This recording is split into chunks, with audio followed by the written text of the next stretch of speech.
Chaos in the garden. Chaos, chaos, chaos. Nope. Today, it's about peace in the garden. I'm gonna build a Zen garden. I'm gonna take you step by step how to do it. It'll be the least expensive garden you ever build, and it'll bring you so much joy, balance, peace in your life. Chaos in the garden, peace in the garden.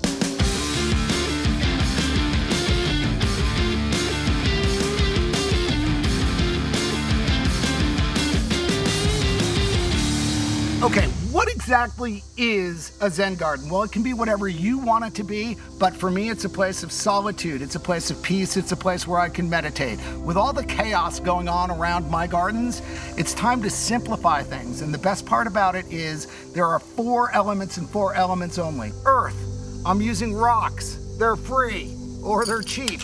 Air, it's around us. You're breathing it, and breathing is a big part of meditating. Water. You need a water feature. I'm gonna show you mine, and you won't believe what I did. The last one is fire. I'm gonna cheat it, and I'm gonna use incense. And then, of course, it's not that easy. It's going to require a little bit of digging. So let's go build a Zen garden.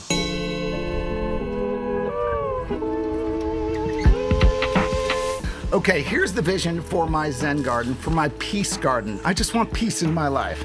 You see this old scrubby place that's off of our new patio? It's just dirt and sand. I planted 4 Cleveland pears that are gonna form a pear alley, and I put a water feature in the middle. But we're gonna excavate this, and then we are going to cover it with class I sand, some pea gravel. We're gonna get the water going, and it's gonna be a place where we can sit and reflect. Here are the items that you're gonna need, or at least that I'm going with. First thing is metal edging. I bought these down at the big box store. They're about $25 each, so expensive, but it's gonna form the borders, give me a really nice look. And then I got all of the trim pieces. These are corner stakes, these are additional stakes, these are corner pieces, because I want this thing to look tight. A rake, shovel, a pick, because we're gonna be moving some dirt, a wheelbarrow, and some marking paint. But I'm not going at it alone. Today, ladies and gentlemen, we have Hugo and the Huguenots. These are my guys. These are the guys that have been with me for 5 years or so. They helped me build all of my gardens. They're geniuses. Say hi, guys. Hi. Hey. All right, let's go.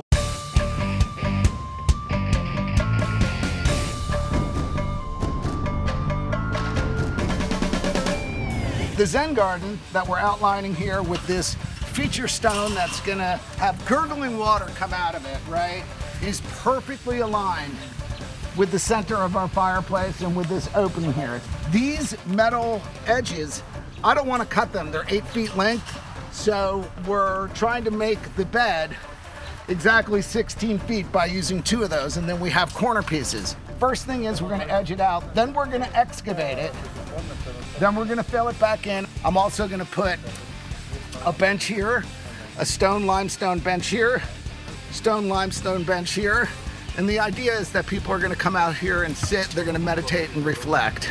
These are my trusted green velvet boxwoods, and they're putting them on sale now in the middle of the summer.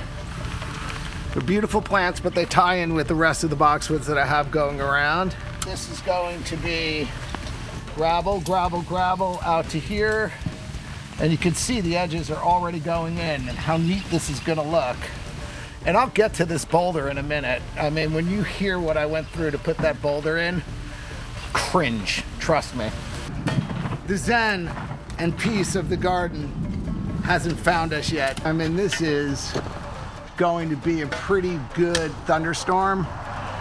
And of course, I'm stuck right in the middle of it, but I'm too stupid to stop. But talk about chaos. The gods are angry, my friends. The gods are angry.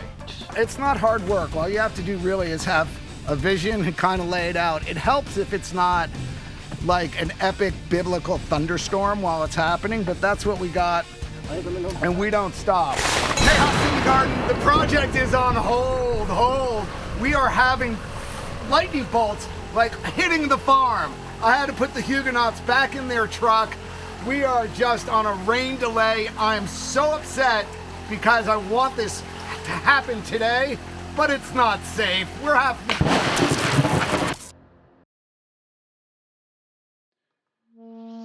Okay, chaotics. We got the base down and we have the gravel down and we have a neat edge. These are limestone treads that I salvaged. Put some pea gravel between it, but everything is sort of neat, which to me is the Zen part about it, okay? Yes, I like chaos and it's chaos in the garden, but when you're talking about Zen, peace, man. You want peace. You want it to be nice and quiet and organized. I'm standing now on a boulder that must weigh 700 pounds. I moved it over here and I drilled a 2-inch hole in it, and this is gonna be a gurgling fountain that's gonna go down, an invisible fountain that's gonna constantly be recycling water, and that's gonna be the feature of the Zen garden. But here's the part that was really sketchy, and I'm not sure I should tell you about it, and I'm not sure that my wife would want to hear about it, but don't try this at home. But to line this tube through the hole, I suspended it up in the air on straps and then climbed underneath it. Not a good idea. I mean, it was so sketchy. I'll fill this basin up with water, and then we're gonna have a nice feature where the water's gonna come gurgling down like this. You see this? Now, I hate electrical work and I hate plumbing work because I'm terrified that I'm gonna kill myself doing it, but I rigged it up. The pipe goes from the pump, it goes down, it comes out of here, and then it goes back in the water. Here's our moment. Ready?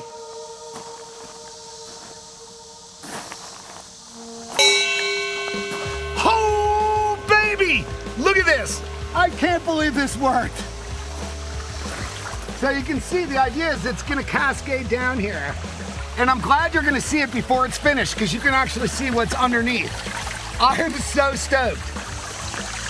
Low maintenance. Now my water feature is up. Can you hear the water gurgling? It's just gonna come down and recycle. Mission accomplished. Now let's get to dressing it up. It's sort of an invisible thing. You don't wanna see where the water goes. So this is one of the rare times that I've actually bought stone, but I got these decorative stones. We're gonna put them all around the basin so that the water can still drain through, but people who are enjoying it won't be able to see it.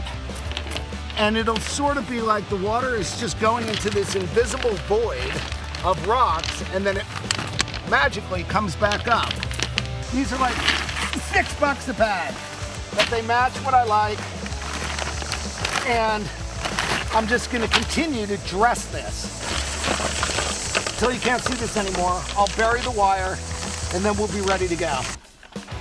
They're not all neat. They're sort of like spilling out all over the place. That's what I want them to look like, almost like this big boulder is here and it's like maybe part of an avalanche or something. So I want them to actually spill out past the basin to make it look more natural.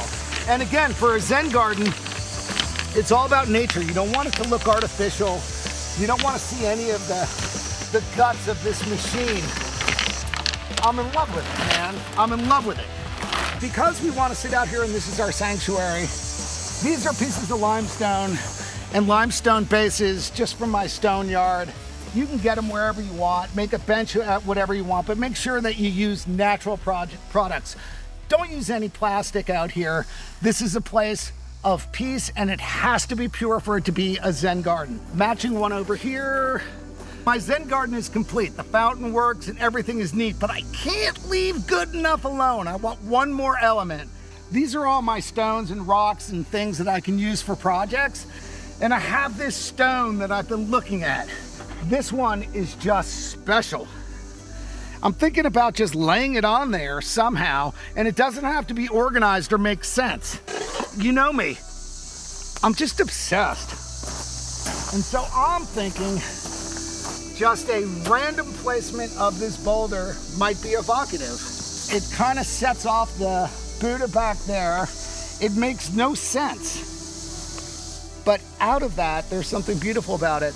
I'm gonna leave it there for now. If I feel like moving it later, I will, but you don't wanna clog this up. There's no plants here. This has to be stone, earth, wind, fire, water. No junk.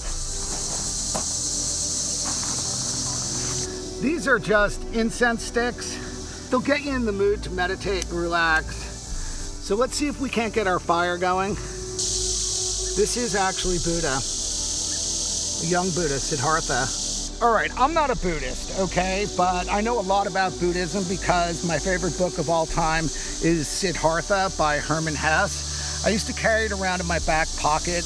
Buddha was a real person, okay? He was a prince back in the area that's now known maybe as Nepal. It's a philosophy, okay? And it's based on like not having ego, and it's based on simplicity, okay? So when we offer offerings for Buddha at these little statues, it's a symbolic thing. We want Buddha to be happy. And what is Buddha like? He likes food. We're out in our orchard. I have an apple. I'm gonna pick this and give this to our Buddha. Buddha likes nature. I'm in the wildflower field. Nothing fancy, because it's all about simplicity. And actually, material things are really antithetical to Buddhism, okay? You're supposed to simplify your life, have less things, okay? So an apple, some flowers, and some incense for Buddha.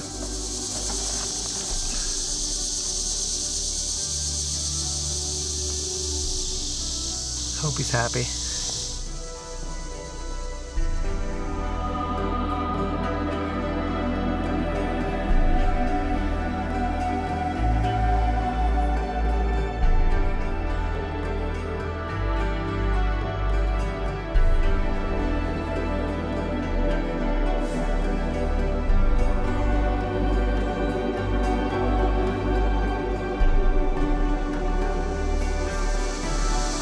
So there you have it, the Zen garden, done, and I feel so peaceful. If you like this type of stuff and you want to see more crap I go through building my gardens, please subscribe, like, get into it. I'm here for you. Chaos in the garden.